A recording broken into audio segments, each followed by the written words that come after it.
Well, the Enneagram has been really helpful to me because it helps me see just a lot of negative and counterproductive habits that I had fallen into, and how it really they added up to this kind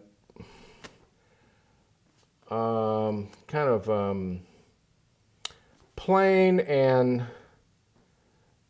disconnected and unrelated viewpoint of life, where I just wasn't making very many friends, having very many relationships, and wasn't considering the social part of maturing and growing and so forth. I tend to hoard time and energy and space or privacy, and in my case, the reason for hoarding all that is so that I'll have more time to hash and rehash the different experiences of the past few hours and re-experience them, get the social content out of it, get the informational content out of it, and then the emotional content out of it. So by the time I've been through an experience 3 or 4 times, I feel like I've had the experience. I have the typical 5 habit of thinking my feelings first.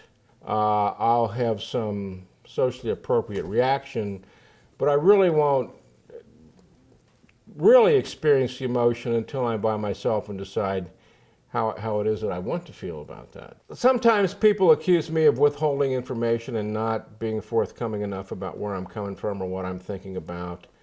And sometimes it's because I want to have some private time and maybe think it over first. But I think this gives the impression of 5s as being standoffish, not wanting to relate with people, not wanting to interact, and too private and so forth. And I would say don't be so harsh on us. It's probably not intended as any kind of personal message if we're not rushing up to spill our guts with you.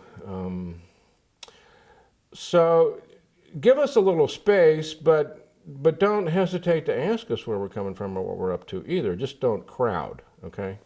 Because we feel like that's being a little bit invasive.